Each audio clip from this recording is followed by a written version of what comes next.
Je n'ai jamais connu mon grand-père. C'était un peintre. De lui, je n'ai que quelques pinceaux usés, quelques toiles et ce silence. Celui qui précède la couleur. Je crois que c'est par lui que j'ai appris à regarder, à chercher dans les images ce qui ne s'explique pas. Cette série est née de là, d'un héritage sans visage, mais ancré dans les yeux.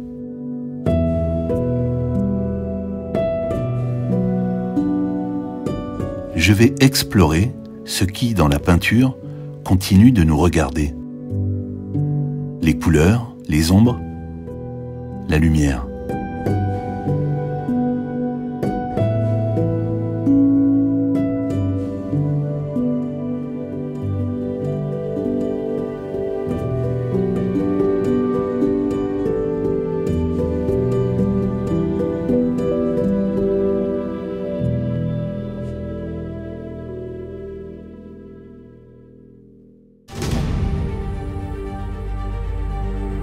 Le bleu fut longtemps une couleur invisible. Il n'avait pas de nom dans la langue des anciens Grecs, pas même dans l'Iliade. La mer y était couleur de vin, le ciel sans couleur. Et pourtant le bleu était là. Dans les fresques d'Égypte, sur les parures funéraires, dans les statues peintes. Le bleu égyptien, pigment artificiel, fut l'un des premiers à naître, fruit d'une alchimie de sable, de cuivre et de feu.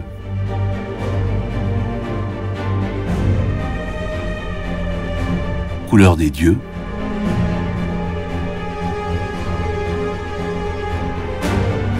couleur du Nil,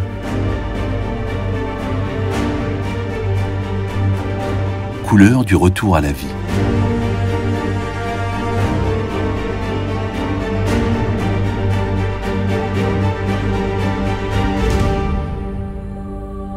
Puis le bleu descendit des cieux. Il devint sacré. Sur le mur des églises, dans la lumière des vitraux, il enveloppait la Vierge Marie. Ce bleu-là, on l'appelait Outre-mer, parce qu'il venait de l'autre côté des océans.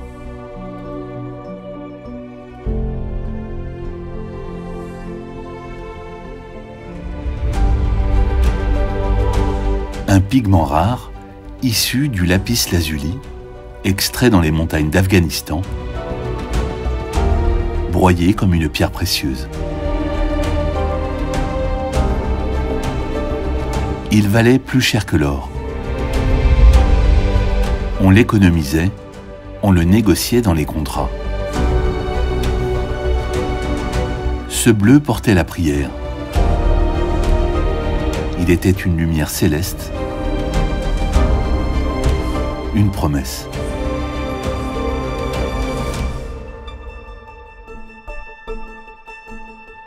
Au XVIIe siècle, chez Vermeer, le bleu est encore rare, mais il commence à s'installer.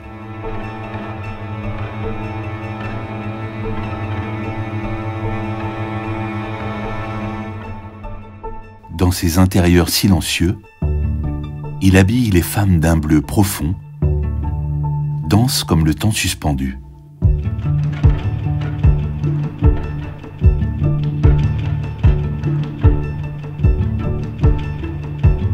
Puis vient le bleu de Prusse, au début du XVIIIe.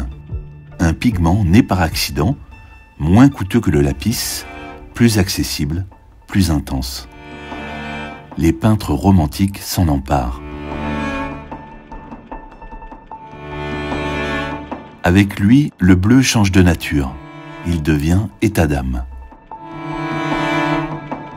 Chez Friedrich, il ouvre l'horizon. Chez Delacroix, il fait vibrer la passion.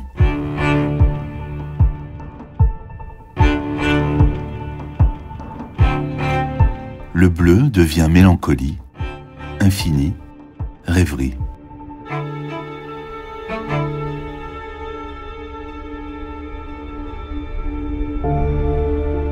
Avec les impressionnistes, le bleu se libère. Il quitte les vêtements des saints, les ciels figés, les fonds symboliques. Il entre dans la lumière, il se répand dans l'air. Avec Monet, il se fond dans les reflets d'un étang, devient surface mouvante. Chez Pissarro, il traverse les ombres d'un chemin. Chez Renoir, il danse dans un pli de robe ou dans un coin de ciel entre deux feuillages.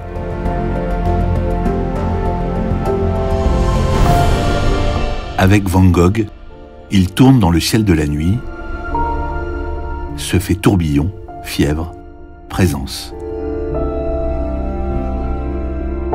Le bleu devient fugitif, atmosphérique, vivant.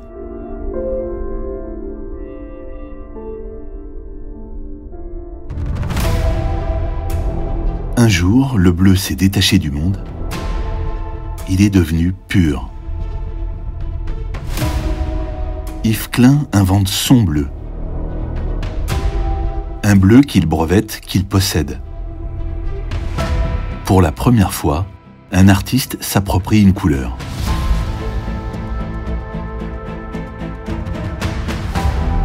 Franz Marc peint un cheval bleu. Non pas réaliste, mais intérieur.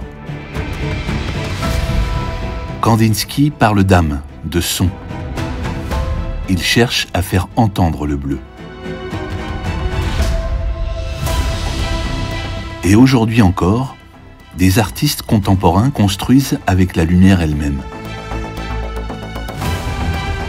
Des bleus qui nous avalent, qui nous troublent, nous apaisent.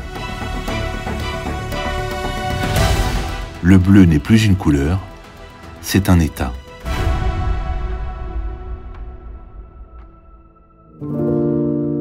Et puis, il y a ce bleu-là. Celui que je n'ai vu nulle part ailleurs. Celui qu'il posait dans ses silences,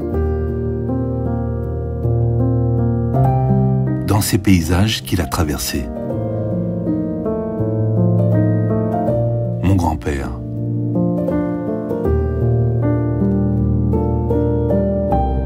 Je n'ai jamais vu sa main peindre, mais je reconnais son souffle dans ses bleus.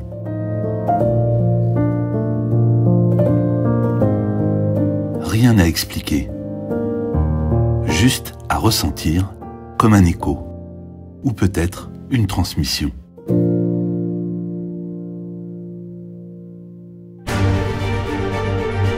Il y a 285 000 ans, nos ancêtres broyaient de l'ocre rouge pour leur premier rituel.